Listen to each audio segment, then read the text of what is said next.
Recording in progress. 하나님 아버지 감사합니다. 주의 말씀을 삼가 듣고자 합니다. 감화, 감동하시옵소서. 의지하오며 예수님 이름으로 기도합니다. 아멘. 네, 오늘은 마가복음 4장에서 6장까지 말씀 함께 읽습니다. 어, 베드로의 증언을 통역했던 마가가 로마에 와서 로마 교회를 위해서 쓴 복음서라고 마가복음을 생각하시면 될 것 같습니다. 유대인이 이방인에게 전하는 문서로서의 전도인 거죠. 문서로서의 복음서. 아, 유대인이 유대인에게 쓴 복음서라면 마태복음이 있습니다. 그리고 유대인이 이방인에게 전한 복음서가 마가복음이고요.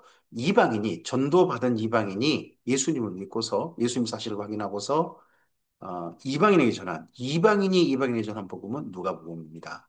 그리고 거기 차원을 넘어서 이제 교회가 세상을 향해서 전하는 복음서는 요한복음입니다. 그중에서 마가복음은 베드로의 증언이고 마가가 유대인이 이방인에게 전하는 복음서입니다. 그 가운데서 오늘은 우리가 4장에서 6장이다 보니까 예수님의 섬김 사역과 그리고 이제 6장부터는 제자들에게 집중하십니다. 6장부터 8장까지는 그 사역의 내용들을 오늘 함께 또 살피겠습니다. 마가복음 4장입니다. 예수께서 다시 바닷가에서 가르치시니 큰 무리가 모여들거늘 예수께서 바다에 떠 있는 배에 올라앉으시고 온 무리는 바닷가 육지에 있더라. 이에 예수께서 여러 가지를 비유로 가르치시니 그 가르치신 중에 그들에게 이르시되 들으라 씨를 뿌린 자가 뿌리러 나가서 뿌릴새 더러는 길가에 떨어짐에 새들이 와서 먹어버렸고 더러는 흙이 얕은 돌밭에 떨어짐에 흙이 깊지 아니하므로 곧 싹이 나오나 합니다. 보통 마가복음은 예수님께서 어디 가르치셨다 그러면 바닷가에서 가르치셨건 회당에서 가르치셨건 여러 가지로 가르치더라고 거의 끝납니다. 그런데 여기 사장은 예수님이 가르치신 내용을 기록하고 있습니다. 물론 다른 복음서하고 비교해 보면 이제 마태복음 13장 그리고 누가복음 6장인가요? 그쪽하고 비교해 보면 여기가 내용이 에, 좀 짧습니다. 하지만 마가복음에서 음, 예수님이 가르치시다 그러면서 가르친 내용을 기록하고 있다면 정말 중요한 내용인 거죠. 다른 데는 까먹어도 여기는 꼭 기억해야 될 말씀인 거죠. 네, 그런 말씀으로 천국 비유입니다. 천국 비유에 대한 말씀으로. 해가 돋은 후에 타서 뿌리가 없으므로 말랐고 더러는 가시떨기에 떨어짐에 가시가 자라 기운을 막음으로 결실하지 못하였고 더러는 좋은 땅에 떨어짐에 자라 무성하여 결실하였으니 30배나 60배나 100배가 되었느니라 하고 또 이르시되 들을 귀 있는 자는 들으라 하시니라. 예수께서 홀로 계실 때에 함께한 사람들이 12제자와 더불어 그 비유들에 대하여 물으니 바닷가에서 먼저 가르치셨어요.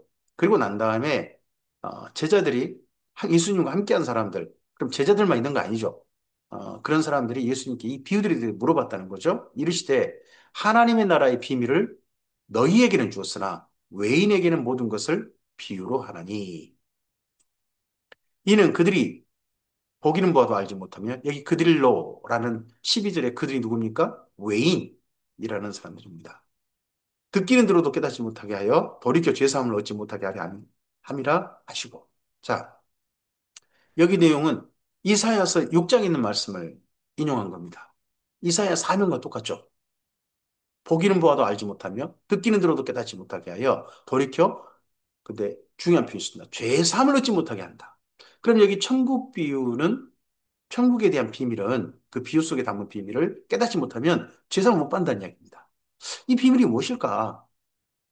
이 다음에 읽어보면 그리고 다른 복음서 함께 연결해 보면 예수님입니다. 예수님이라는 천국의 비밀을 깨닫지 못하면 그리고 그 예수님께로 나아오지 않으면 죄사함이 없는 겁니다. 그래서 천국 비유는 예수님을 기억하고 예수님을 그 중심에 두고 이해하고 읽고 그리고 그 말씀을 따라 예수님을 발견하시면 됩니다. 또 이르시되 너희가 이 비유를 알지 못할진데 어떻게 모든 비유를 알겠느냐? 뿌리는 자는 말씀을 뿌리는 것이라. 말씀이 길가에 뿌려졌다는 것은 이들을 가리킴이니 곧 말씀을 들었을 때 사탄이 즉시 와서 그들에게 뿌려진 말씀을 빼앗는 것이요. 여기 즉시 유디스라는 말, 곧 즉시. 어떤 사람은 사탄이 즉시 역사하는 거죠. 어떤 사람에게는. 또 이와 같이 돌밭이 뿌려졌다는 것은 이들을 가리키니 곧 말씀을 들을 때 즉시 기쁨으로 받으나 곧 즉시 그 속에 뿌리가 없어 잠깐 견디다가 말씀을 인하여 환란이나 박해가 일어날 때는 곧 넘어지는 자요. 곧 즉시 곧. 이 사람은 그냥 그렇게 하다가 주님으로 떨어져 나가는 거죠.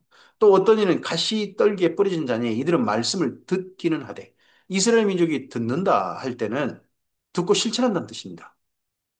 세상의 염려와 재물의 유혹과 기타 욕심이 들어와 말씀을 막아 결실하지 못하게 대신에 실천하다가 멈춰버리는 거죠. 결실까지 가지 못하는 겁니다. 좋은 땅에 뿌려졌다는 것은 곧 말씀을 듣고 받아. 좋은 땅에 뿌렸다는 것도 말씀을 늦게 받는 거 아닙니다. 바로 그래. 곧 말씀을 듣고 받아 30배나 60배나 100배의 결실까지 하는 자. 그가 좋은 땅에 뿌렸다는 자다. 네 종류의 사람이 있다는 거죠. 천국 비유를 듣는 네 가지 반응이 있다 하고 설명하십니다. 또 그들에게 이르시되 사람이 등불을 가져오는 것은 마을 아래나 평상 아래 두려 함이냐 등경에 두려 함이냐 드러내지 하지 않고는 숨긴 것이 없고 나타내려 하지 않고는 감추인 것이 없느니라. 들을 귀 있는 자는 들으라. 이 천국 비유는 결국 드러나기 위해서 가르쳤다는 거죠. 예수님이란 분은 예수님이 누구신지에 대해서는요 결국 드러나야 되는 겁니다. 우리를 통해서 드러나야 됩니다. 예수님이 드러나야 됩니다. 우리가 주님의 사람이라면 우리를 통해서 예수님이 드러나서 사람들이 자연스럽게 우리를 통해 예수님을 볼 수 있어야 됩니다. 또 이르시되 너희가 무엇을 듣는가 스스로 삼가라. 너희 헤아리는 그 헤아림으로 너희가 헤아림을 받을 것이며 더 받으리니 있는 자는 받을 것이요 없는 자는 그 있는 까지도 빼앗기리라. 우리 안에 예수님이 계시면 예수님을 품고 예수님을 따라 예수님의 빛이 우리를 통해 드러나면 거기에 더해 하나님의 은혜와 선물들을 받게 되어질 것입니다.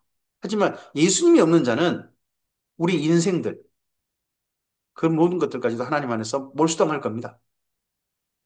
결국 주 앞에 서게 되면요. 또 이르시되 하나님의 나라는 사람이 씨를 땅에 뿌림 같으니 그가 밤낮 자고 깨는 중에 씨가 나서 자라되 어떻게 그리 되는지를 알지 못하느니라. 씨가 사람이 씨를 땅에 뿌림 같으니 하나님의 나라는 조용히 뭐 잘 모른다는 거죠. 땅이 스스로 열매를 맺되 처음엔 싹이고 다음엔 이삭이고 그 다음에는 이삭이 충실한 곡식이니라. 열매가 익으면 곧 낫을 되나니 이는 추수 때가 이르렀습니다. 어, 하나님의 나라, 예수 그리스도의 나라는 예수님으로 말미암아 우리 안에 시작되는 하나님의 나라는 조용히 시작되어집니다.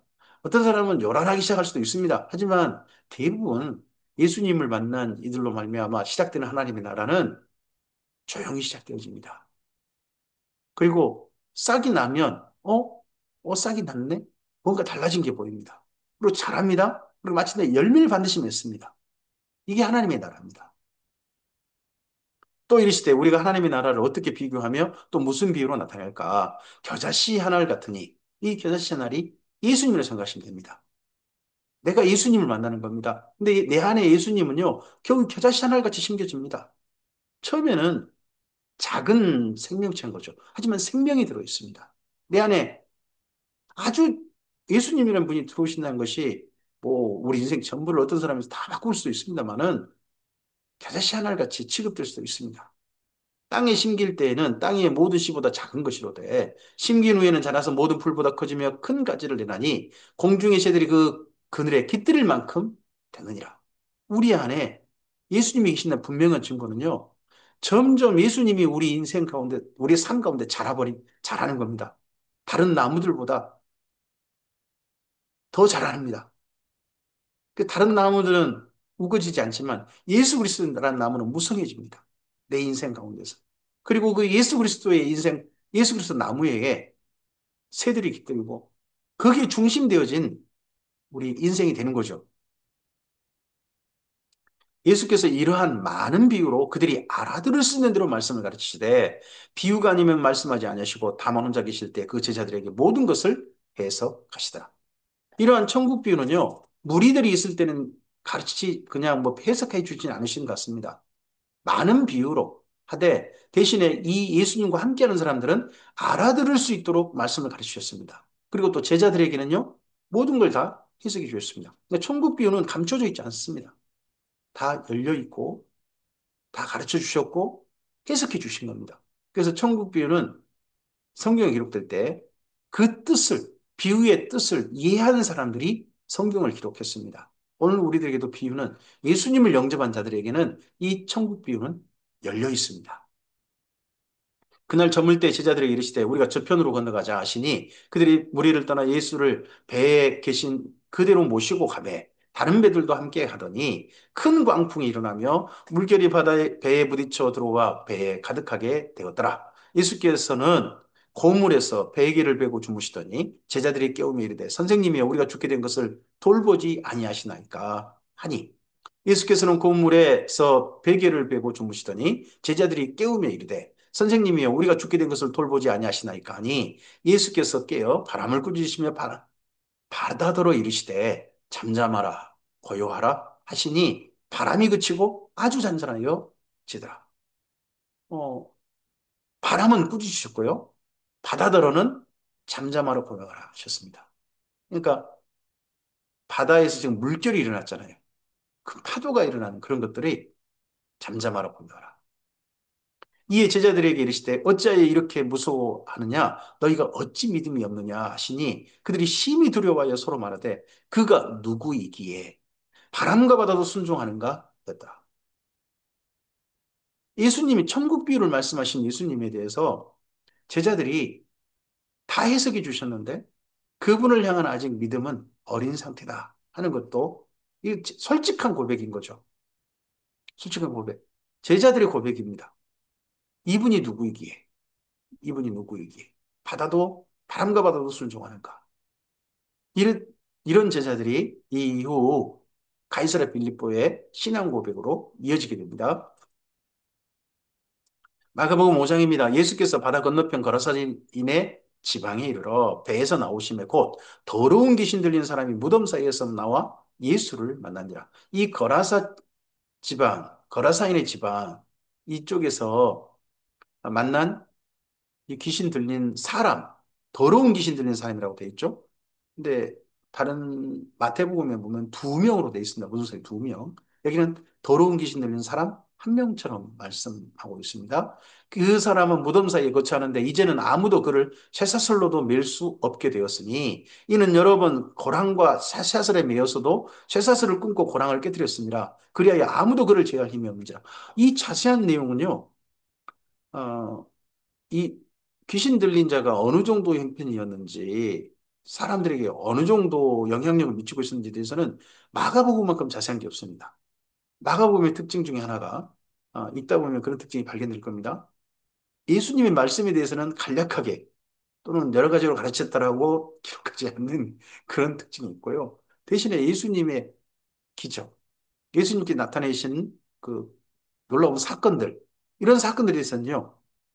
심지어 그 사건 이전의 사실까지도 추적해가지고 쓰고 있습니다. 그 사람이 쇠사슬에 매일 수 없게 됐다. 고랑과 쇠사슬을 매였어도 여러 번 끊고 깨뜨렸다. 뭐 이런 걸 이건 그 사람한테 물어보고 사건을 추적해야 알 수 있잖아요. 근데 마가복음은 그런 추적이 돼 있는 게 보입니다. 그러고 보면 베드로는 이런 사람들 만나면 진짜 그런 건지 확인 한번 해보고 이전에 어떻게 살았는지도 한번 직접 만나 인터뷰도 해보고 그러지 않았나 싶습니다. 밤낮 무덤 사이에서나 산에서나 늘 소리 지르며 돌로 자기 몸을 해치고 있었더라. 그가 멀리서 예수를 보고 달려와 절하며 큰 소리로 부르짖어 이르되 지극히 높으신 하나님의 아들 예수여 나와 당신이 무슨 상관이 있나이까 원하건대 하나님 앞에 맹세하고 나를 괴롭히지 마옵소서 하니 이는 예수께서 이미 그에게 이르시기를 더러운 귀신아 그 사람에서 나오라 하셨습니다.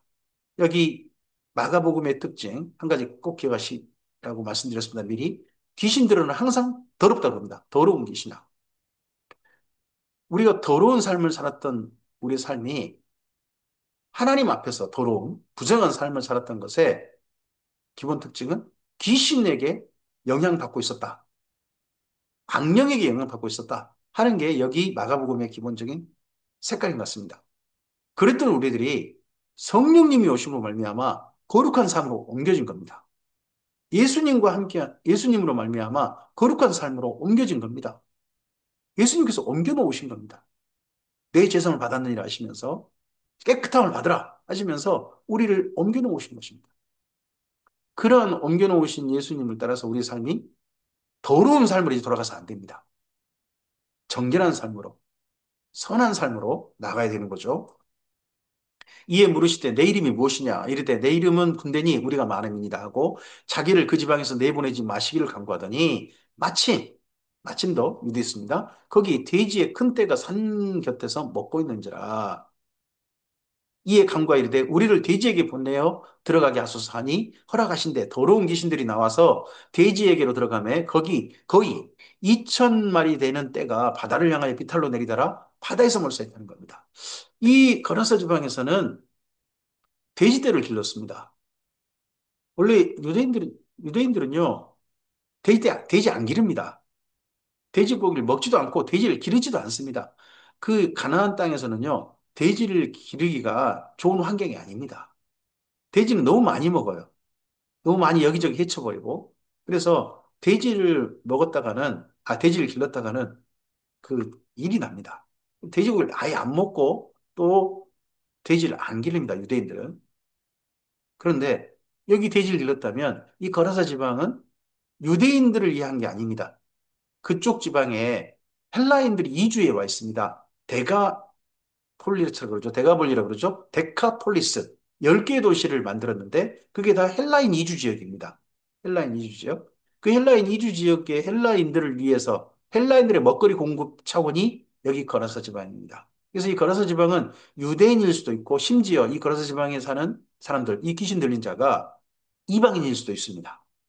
근데 여기를 예수님께서 일부러 가신 겁니다. 치던 자들이 도망하여 읍내와 여러 마을에 말하니 사람인들이 어떻게 되었는지를 보러 와서 예수께 이르러 그 귀신 들렸던 자고 귀신 집혔던 자가 옷을 입고 정신이 온전하게 앉은 것을 보고 두려워하더라.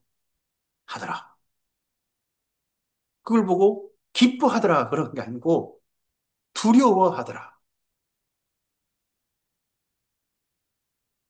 이에 귀신 들렸던 자가 당한 것과 돼지의 일을 본 자들이 그들에게 알림해 그들이 예수께서 그 지방에서 떠나시기를 간구하더라. 예수께서 배에 오르실 때에 귀신 들렸던 사람이 함께 있기를 간구하였으나 허락하지 아니하시고 그에게 이르시되 집으로 돌아가 주께서 내게 어떻게 큰 일을 행하사 너를 불쌍히 여기신 것을 내 가족에게 알리라 하시니 그가 가서 예수께서 자기에게 어떻게 큰 일을 행하셨는지를 대가볼리에 전파하니 모든 사람이 놀랍게 합니다.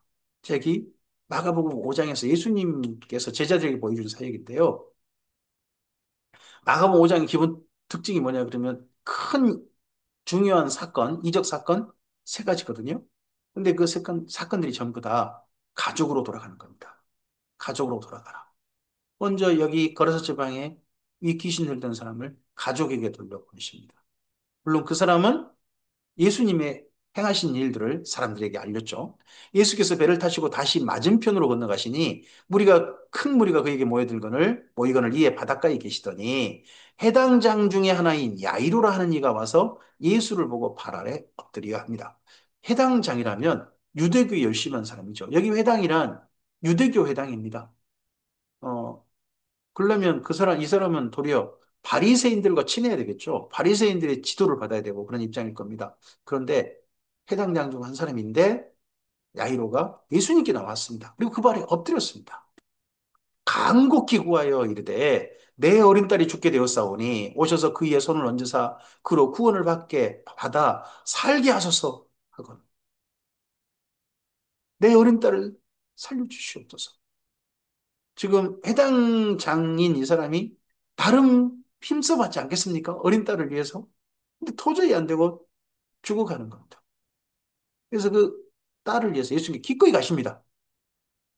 이에 그와 함께 가실새 큰 무리가 따라가며 외워싸 밀더라. 그런데 그 무리 가운데서요, 12해를 혈류증으로 알아온 한 여자가 있어 많은 의사에게 많은 괴로움을 받았고 가진 것도 다 흡비하였을 때 아무 효험도 없고 도리어 더 중하였던 차에 여기 이 12의 혈류증이라는 게 피가 흐른다라고 되어 있습니다만은 원래는 이제 여성의 진물이 흐르는 겁니다.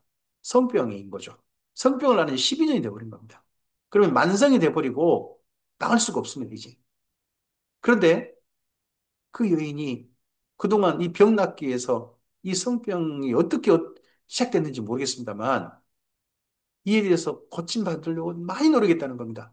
아마도 이 다음 내용을 읽어봐서는 아, 이 여인 스스로 성병을 얻은 게 아니고 남편에 의해서 성병이 생겼다든지 그러지 않았나 싶습니다. 근데 그동안 고치려고 고치려고 도저히 안 되고 점점 중해지고 이제는 만성이 돼버린 그런 상태였다는 겁니다. 근데 예수의 소문을 듣고 무리 가운데 끼어 뒤로 와서 그의 옷에 손을 댔다는 겁니다. 이 무리 가운데 끼어 뒤로 와서 그의 손을 댔다. 이런 것도 전부 다 아마 베드로가 그 여인에게 물어보고 해서 전부 다 추적해서 이렇게 이 사건을 이렇게 재구성해서 쓰고 있는 것 같습니다. 이는 내가 그의 옷에만 손을 대어도 구원을 받으리라 생각합니다. 이런 생각까지 다 물어본 것 같죠? 왜 옷에 손을 댔습니까? 뭐 이런 것도. 이에 그의 혈루근이 곧 마름에 곧 병이 나온 줄을 몸에 스스로 깨달았다는 겁니다, 여인이. 예수께서 그 능력이 자기에게 나간 줄을 곧 스스로 아시고, 무리 가운데 돌이켜 말씀하시되, 누가 내 옷에 손을 대었느냐? 하시니, 제자들이 여짜오되, 무리가 에워싸 미는 것을 보시며, 누가 내게 손을 대었느냐? 물으시나이까? 지금 예수님과 너무 많은 사람들이 가다 보니까 옷을 스치고 닦고 하는 사람들 많은 거죠. 하지만 예수께서 이 일 행한 여자를 보려고 둘러보시니 여자가 자기에게 이루어진 일을 알고 두려워하여 떨며 와서 그 앞에 엎드려 모든 사실을 여쭙습니다. 원래 이 여인이 이렇게 만성 성병이 걸리고 하면 이 무리 속에 있어서는 안 됩니다. 근데 이 여인이 얼마나 이번 아니면 기회가 아니다. 심지어 비난과 심지어 죽임을 당할 각오를 했는지도 모르겠습니다. 그러면서 예수님께 나와서 그 옷자락을 뒤에서, 그것도 앞에서 엎드린 것도 아니고 뒤에서 옷자락을 살짝 만진 거죠. 예수께서 이르시되, 따라, 내 믿음이 너를 구원하였으니 평안히 가라. 내 병에서 놓여 건강할지어다. 이 여인이 어디로 가는 겁니까, 이제? 드디어 가족에게 가는 겁니다. 평안히 가라. 나를 따르라 하지 않습니다. 여인 보고 평안히 가라. 내 병에서 놓여서 이제 건강한 삶을 내 가족 가운데서 건강하게 살아라. 라고 하십니다. 아직 예수께서 말씀하실 때 회당장의 집에서 사람들이 와서 회당장에게 이르되 당신의 딸이 죽었나이다. 어찌하여 선생을 더 괴롭게 하나이까? 예수께서 하는 말을 곁에서 들으시고 회당장 야이로에게 이르시되 두려워하지 말고 믿기만 하라 하시고 베드로와 야고보와 요한의 형제 요한 외에 아무도 따라옴을 허락하지 아니하시고 회당장의 집에 들어 함께 가사 떠드는 것과 사람들이 울며 심히 통곡함을 보시고 집 밖에서 뭐 무리들이 뭐 있는 것 같고, 집 안에는 예수님께서 예수님의 함께하는 일행 중에 세 사람만 내려간 겁니다. 베드로, 야고보, 그리고 요한. 그러다 보니까 이 베드로 사도가 이 사건을 눈으로 직접 목격한 사건인 거죠. 들어가서 그들에게 이르시되 너희가 어찌하여 떠들며 우느냐? 이 아이가 죽은 것이 아니라 잔다 하시니 그들이 비웃더라. 비웃을만 했다는 겁니다. 여기 아가복음은 왜 죽었어요? 예수께서 그들을 다 내보내신 후에 아이의 부모와 또 자기와 함께한 자들을 데리시고 아이 있는 곳에 들어가사 그 아이의 손을 잡고 이르시되 딸리다 굼 하시니 번역하면 곧 내가 내게 말하노니 소녀야 일어나라 하심이라. 소녀가 곧 일어나서 걸으니 나이가 12살이라. 이제 성인식 할 나이가 된 거죠. 시집가고 유대인으로 하면 시집가고 이제 새로운 인생을 살 만한 나이. 그 나이였는데 죽은 거죠. 근데 그 소녀가 일어났습니다. 사람들이 곧 크게 놀라고 놀랐다는 겁니다. 그렇겠죠. 이 소녀가 시체가 돼서 누웠다가 일어나서 사람들에게 보였을 때 얼마나 놀라고 놀랐겠습니까? 예수께서 이 일을 아무도 알지 못하게 하라고 그들을 많이 경계하시고, 이걸 경계해봤자 모르던 사람 다 알 텐데. 하여튼 많이 경계하시고, 이에 소녀에게 먹을 것을 주라. 하시죠. 그럼 먹을 것을 준다면요. 이 소녀를 야이로와 그의 아내, 가족의 품에 안겨주신 겁니다. 여기 마가복음의 5장에는 세 사건이 기록됐습니다. 거라사 지방에 귀신 들렸던 자, 그리고 12년 혈루증 앓았던 여인, 그리고 해당장 야이로의 집의 딸. 근데 이들 모두 예수님께서 가정으로 돌보내셨습니다. 우리에게 생각해 보게 할 만한 예수님의 마음입니다. 우리는 병고침 사건 이쪽에 봅니다만 거기 거기에 집중하지 마시고 예수님께서 이들을 낫게 하셔서 이들을 고치셔서 그다음 어떤 삶을 살게 하셨는지를 예수님께서 그들이 어떤 삶을 살기를 원하셨는지를 보았으면 좋겠습니다. 오늘 우리들의 가정들이 주님 안에서 건강하기를 바랍니다.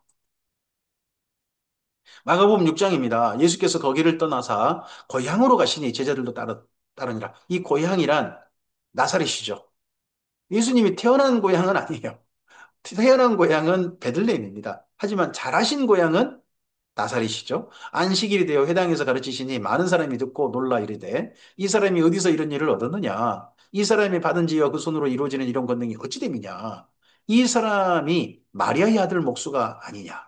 마리아의 아들 목수. 그러면 예수님이 30살이 넘으셨을 때 아버지는 야고 예수님의 아버지는 세상에 계시지 않았다 하는 게 보이죠? 야고보와 요셉과 유다와 시몬의 형제가 아니냐? 그 너희들이 우리와 함께 여기 있지 아니하냐 하고 예수를 배척한지라. 예수님의 동생들 이름이 열거되어 있습니다. 야고보, 요셉, 유다, 시몬. 이 중에서 야고보와 유다는 우리가 좀 주목해 볼 만한 이름들이라고 봅니다. 야고보는 나중에 예수님의 동생으로서 예루살렘 교회 담임하시고, 그리고 야고보서를 쓰셨죠. 그리고 유다라고 하는 형제가 혹시 유다서를 쓴 그분일 수 있다라는 의견이 있는 거죠. 그 너희들이 우리와 함께 있지 않아요. 남자 네명에또 여동생도 있었다 하는 거죠. 예수께서 그들에게 이르시되 선지자가 자기 고향과 자기 친척과 자기 집 위에서는 존경을 받지 못함이 없느니라 하시며 구약 성경에 선지자가 자기 고향에서는 배척을 받는다는 거죠. 존경받지 못한다. 아니 선지자가 특별히 자기 집에서 존경받지 못했던 사람이 있다면 그 사람이 있죠. 호세아. 그런 사람도 있을 수 있죠. 하시며 거기서는 아무 권능도 행할 수 다만 소수의 병자에게 안수하고 고치실 뿐이었고 그들이 믿지 않음을 이상히 여기시다. 아니 앞서 선지자가 고향에서는 이렇게 배척받는다 하시다면 믿지 않음을 이상히 여기실 건 아닐 것 같은데 어, 그럴 줄 알았다. 뭐 이런 식의 반응이실 것 같은데 하지만 그들이 믿지 않음을 이상히 여기셨다. 우리 대부분 사람들은 하나님을 거절합니다. 하나님이 진노 아래 있으면서도 자기가 진노 아래 있는지도 모릅니다. 심지어 하나님이란 분이 계신지도 거절합니다. 근데 그 거절한 사람들을 보고 하나님께서 예수님을 통하여 손을 내미셨다가 거절당하셨을 때 당연한 일인 것처럼 되지 않겠습니까? 근데 하나님께서는 그럴 때마다 이상하게 여기실 것 같습니다. 우리의 삶이 하나님께서 이상히 여기신 삶이 아니라 기뻐하시는 삶이 바로 우리의 삶이었으면 좋겠습니다. 그들이 모든 촌에 두루 다니며 가르치시더라. 이에 모든 촌에 두루 다니시며 가르치시더라. 12제자를 부르사 둘씩 둘씩 보내시며 더러운 귀신을 제하는 권능을 주시고 명하시되 여행을 위하여 지팡이 외에는 양식이나 배낭이나 전대의 돈이나 아무것도 가지지 말며 자 고향까지 가시고 난 다음에 그다음에 제자들을 이제 2명씩 짝지어서 전도를 보내시는 장면이 나옵니다. 신만 신고 두 벌로 또 입지 말라 하시고 또 이르시되 어디서든지 누구의 집에 들어가든 그곳을 떠나기까지 거기 유하라. 어느 곳에서든지 너희를 영접하지 아니하고 너희 말을 듣지도 아니하거든 거기서 나갈 때에 발 아래 먼지를 떨어버려 그들에게 증거를 삼으라 하시니 제자들이 나가서 회개하라 전파하고 많은 귀신을 쫓아내며 많은 병자에게 기름을 발라 고치더라. 여기 기름을 발랐다라는 말은 뭐 성령님 바른 거 아니고요. 올리브유입니다. 올리브유를 발랐단 말은 몸에 상처가 있는데 상처가 낫지 않고 병세가 깊어졌다는 뜻이 되겠죠. 그래서 도포용으로 외부의 세균감을 막는 가장 기초적인 치료입니다. 이 정도 하면서 음, 기도했고 그러면서 고침받은 사람이 많았다는 겁니다. 올리브유를 도포해 주는 것만으로도 많은 병자들이 나았다. 물론 하나님의 능력이기도 하겠습니다만 아주 기초적인 치료도 못 받은 사람들이 많았다 하는 것도 생각해 볼 만하겠습니다. 이에 예수의 이름이 드러난지라 헤롯 왕이 듣고 이르되 이는 세례 요한이 죽은 자 가운데서 살아났도다. 그러므로 이런 능력이 그 속에서 일어났느니라 하고 어떤 이는 그를 엘리야라 하고 또 어떤 이는 그를 선지자니 예선자 중에 하나와 같다 하되 헤롯은 듣고 이르되 내가 목벤 요한 그가 살아났다 하더라. 이게 사람들이 벌써 예수님 밑에 누구냐 누구냐 구약 성경 혹시 오리라는 엘리야 아니냐 이게 선지자 중 한 사람 아니냐 근데 헤롯은 그의 마음속에 세례 요한이 있습니다. 자기가 목뺐다는 거죠. 자기가 목뺐다. 그러면서 여기 헤롯이 세례 요한을 목뺀 그 사건에 대해서 자세한 사건 기록이 여기 마가복음에만 있습니다. 저는 세례 요한을 정말 존경했던 사람 중에 베드로가 있다고 생각합니다. 이런 기록들을 보면서 전에 헤롯이 자기가 동생 빌립의 아내 헤로디아에게 장가든 거로 이 여자를 위하여 사람을 보내어 요한을 잡아 옥에 가두었더니 헤롯 가문이 성적인 방탕이 아주 심했습니다. 그래서 이 헤롯 가문을 향해서 세례 요한이 가만히 있지 못했죠. 가만히 있지 않았죠. 그의 성적 그 가정의 왕가의 성적 방탕을 질타한 거죠. 그랬더니 질타했다는 그것 때문에 옥에 가두어 버린 겁니다. 이는 요한이 헤로데에게 말하되 동생의 아내를 취하는 것이 옳지 않다 하였습니다. 헤로데가 요한을 원수로 여겨 죽이고자 하였을 때 하지 못한 것은 헤롯이 요한을 의롭고 거룩한 사람으로 알고 두려워하여 보호하며 또 그의 말을 들을 때에 크게 번민을 하면서도 달갑게 들음이라. 마침 기회가 좋은 날이 마침이라는 단어가 나왔죠. 이게 유디스입니다. 이게 악한 사람들한테도 유디스입니다. 악한 사람들에게도. 기회가 좋은 날이 왔으니 곧 헤롯이 자기 생일에 대신들과 천부장들과 갈릴리의 기인들도 더불어 잔치할세. 헤로데아의 딸이 친히 들어와 춤을 추어 헤롯과 그와 함께 앉은 자들 기쁘게 한지라. 왕이 그 소녀에게 이르되 무엇이든지 내가 원하는 것을 내게 구하라 내가 주리라 하고 또 맹세하기를 무엇이든지 내가 내게 구하면 내 나라의 절반까지로 주리라 하거늘 이 딸이 살롬이라고 하죠. 어, 이 헤롯이 헤로디아를 거둘 뿐만 아니라 그의 딸까지도 넘보는 그런 사람이었다고 합니다. 그러다 보니까 이 소녀한테 또 잘 보이려고 이런 소리 하는 거죠. 제가 꼭 옛날 페르시아 황제가 된 것처럼 무엇이든지 내가 원하는 것을 내게 구하라 내가 주리라. 옛날 페르시아 아닥사스다 왕 생각나지 않습니까? 또 맹세하기를 무엇이든지 내가 내게 구하면 나라의 절반까지라도 주리라 하거든. 이 말 예전 예, 아하수에로 아하수에로가 했죠. 죄송합니다. 아하수에로가 에스더에게 했던 말 아닙니까? 그가 나가서 그 어머니에게 말하되 내가 무엇을 구하리까? 그 어머니가 이르되 세례요한의 머리를 구하라 하니 세상 무엇이니 구하라 하니까 어머니가 헤로디아가 세례요한의 머리를 구하라. 근다고 딸이 가가지고 세례요한의 머리를 구하는 거예요. 그가 곧 왕에게 급히 들어가 구하여 이르되 세례요한의 머리를 소반에 얹어 곧 내게 주기를 원하옵나이다. 악한 일도 즉시 이루어지는 게 참 슬픈 겁니다. 세상에. 왕이 심히 근심하나 자기가 맹세한 것과 그 앉은 자들로 인하여 그를 거절할 수 없는지라. 왕이 곧 시병 하나를 보내어 요한의 머리를 가져오라 명하니 그 사람이 나가 옥에서 요한을 목베어 그 머리를 소반에 얹어다가 소녀에게 주니 소녀가 이것을 그 어머니에게 주니라. 요한의 제자들이 듣고 와서 시체를 가져다가 장사하니라. 그래서 요한의 시체는요, 머리가 잘린, 머리가 없는 시신입니다. 그래서 요한의 제자들은 그 몸만 가져가서 장사를 치는 거죠. 이런 사건이 있었습니다. 이러고 난 다음에 세례 요한을 따랐던 많은 이스라엘 민중들이 백성들이 바라볼 사람이 갑자기 사라져 버렸습니다. 허무하게 사도들이 예수께 모여 자기들이 행한 것과 가르친 것을 낱낱이 고하니 이러할 때 사도들은 예수께 파송받아서 했던 것들을 낱낱이 고했습니다. 이르시되 너희는 따로 한적한 곳에 가서 잠깐 쉬어라 하시니 이는 오고 가는 사람이 많아 음식 먹을 겨를도 없습니다. 이 표현이 꼭 붙어 있습니다. 음식 먹을 겨를도 없는지라. 사람이 많이 오면 그 분주함의 표현, 좀 불만스러운 표현을 음식 먹을 길도 없는지라. 그 먹거리 좀 집착하는 분이 있다는 거죠. 특히 이 글을 기록한 분, 베드로가 그러다는 거겠죠. 이에 배를 타고 따로 한적한 곳에 갈새 그들이 가는 것을 보고 많은 사람이 그들인 줄 안지라. 모든 골로부터 도보로 그곳에 달려와 그들보다 먼저 갔더라. 이들이 누굽니까? 세례 요한을 바라보다가 세례 요한이 오실 그인가? 세례 요한이 하나님 보낸 선지자인데 저 사람을 따르면 하나님께서 우리에게 구원을 은혜를 베푸실 것인가 바라봤던 그 민중들이죠. 그들이 세례 요한을 잃어버리고 예수님께 나옵니다. 예수님께로.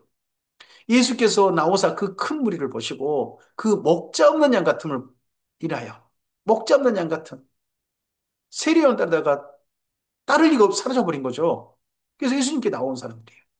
그들을 불쌍히 여기사 이에 여러 가지로 가르치시다. 첫 번째 하신 일이 예수님께서 그들을 불쌍히 여기사 하신 첫 번째 일은 가르치셨다는 겁니다.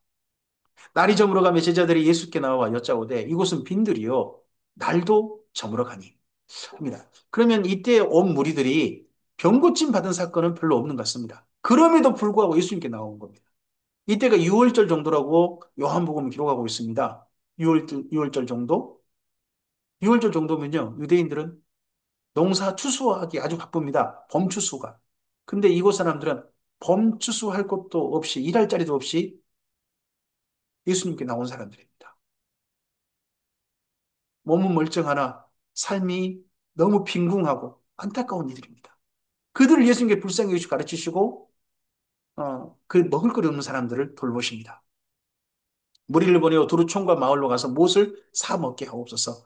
대답하여 이르시되 너희가 먹을 것을 주라 하시니 여짜오되 우리가 가서 200데나리온 떡을 가지 사다 먹이리까. 이르시되 너희에게 떡 몇 개나 있는지 가서 보라 하시니 알아보고 이르되 떡 5개와 물고기 2마리가 있더이다 하거늘 우리가 이 사건을 오병이어라고 한 사건이 물떡 5개 물고기 2마리 때문에 그렇죠. 제자들에게 명하사 그 모든 사람으로 때를 지어 푸른 잔디 위에 앉게 하시니 이때 푸른 잔디 6월절 정도거든요. 6월절 정도쯤에는 이른 비, 늦은 비가 다 오고 난 다음에 들판이 파릇파릇해진 그런 때입니다. 때로 100명씩 또는 50명씩 앉은지라. 마치 꼭 어느 때 식사가 떠오르냐 그러면 예전 민수기 때 맨 처음 6월절, 아니 두 번째 6월절, 애굽에서 6월절 말고 광야에서 어, 지파별로 군대별로 앉아가지고 6월절을 서서 먹는 게 아니라 앉아서 먹었던 최초의 6월절 식사가 떠오르게 하네요. 그렇게 앉은지라. 예수께서 떡 5개와 물고기 2마리를 가져서 하늘을 우러러 축사하시고 떡을 떼어 제자들에게 주어 사람들에게 나누어 주게 하시고 또 물고기 2마리도 모든 사람에게 나누심에 다 배불리 먹고 남은 조각과 떡, 남은 떡 조각과 물고기를 12바구니에 차게 거두었으며 떡 먹은 남자는 5천 명이었더라 합니다. 물고기도 12바구니에 차게 거두었다. 떡만 거둔 거 아니다. 하는 게 여기 마가복음에 있습니다. 그럼 다른 복음서는 남은 떡 조각이라고 그렇게 표현되어 있어요. 하지만 여기 마가복음에서는 물고기도 12바구니 남았다. 12바구니 가운데는 물고기 남은 것도 있다. 라고 합니다. 그리고 예수님께서 먼저 떡을 떼어 하늘로 축사하시고 떡을 떼어 제자들에게 주셨습니다. 그 사람들에게 나눠주게 하셨습니다. 물고기도 예수님의 손에 있다가 제자들에게 주어서 나누게 하십니다. 벌써 제자들로 하여금 이제 예수님을 따라서 일하게 하시는 겁니다. 제자들에게 집중해서 그들로 하여금 예수님의 사건을 예수님과 함께하는 자들의 사건을 경험하게 하십니다. 떡 먹은 남자가 5천 명이었다.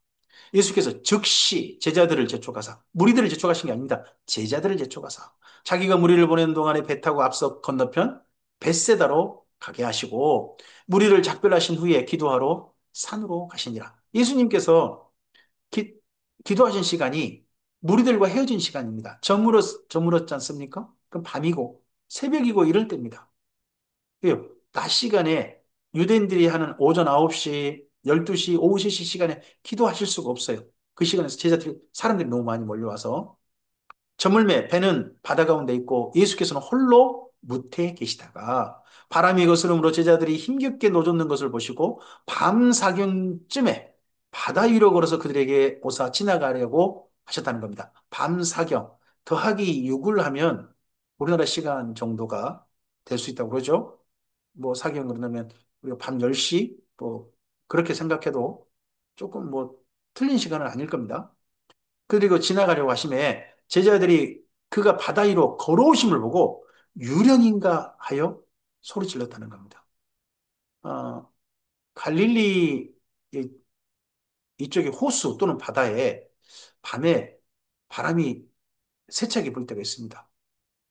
성지순례를 가신 분들도 낮임에도 불구하고 바람이 상당히 부는 그 갈릴리 호수를 경험하신 경우가 많아요. 어, 그래서 바람이 거슬리면 배를 젓기가 상당히 힘겨워집니다. 즉, 이제 너를 젓는다는 말이죠. 그들이 다 예수를 보고 놀람이라. 이에 예수께서 곧 그들에게 말씀하여 이르시되 안심하라. 내니 두려워하지 말라 하시고 배에 올라 그들에게 가시니 바람이 그치는지라. 자, 바람이 그친 사건이 제자들에게 두 번 경험된 겁니다. 앞서서 큰 바람도 일어나고 큰 물길이 쳤던 예수님께서 함께 했던 사건이 있었죠.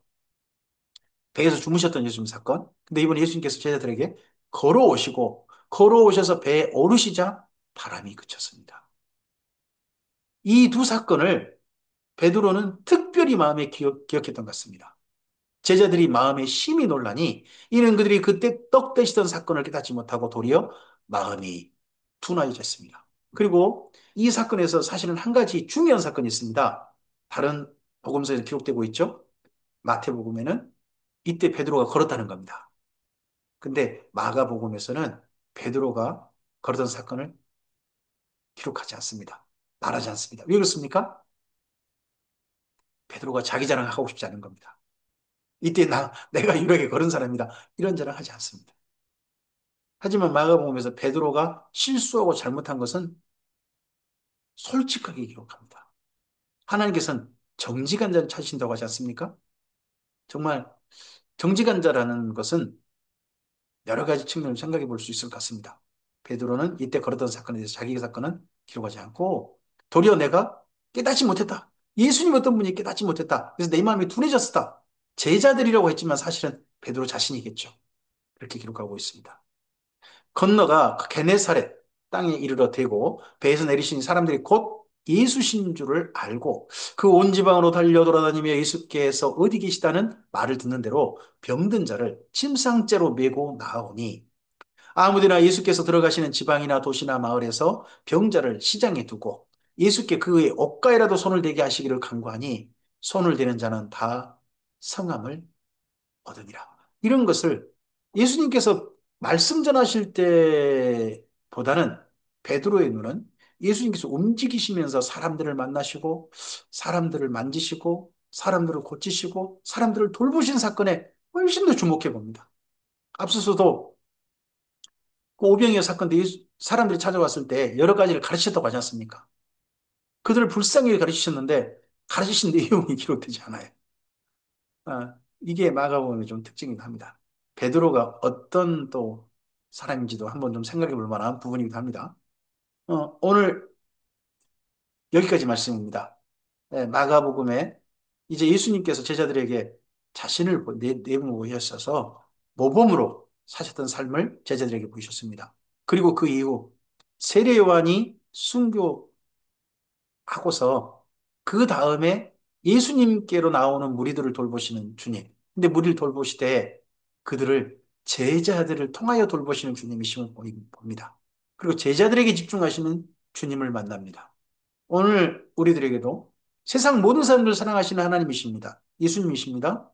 근데 특별히 진실한 주님의 교회, 주님께 정말 택함 받은 교회에게 훨씬 더 많은 관심과 집중하시는 주님이심을 저는 믿습니다. 그러한 주님께 주님의 마음을 알고 주님과 함께 선한 동행할 줄 아는 우리였으면 좋겠습니다.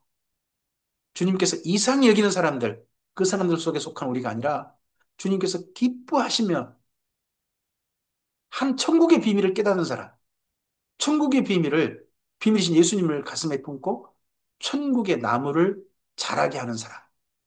그런 인생, 천국나무로 인생을 자라게 하고 있는 사람들이 바로 우리였으면 좋겠습니다. 오늘 하루 예수님이라는 천국이 우리를 통하여 이 땅 가운데 아름답게 자라기를 소원합니다. 성령께서도 오시길 바랍니다. 감사합니다.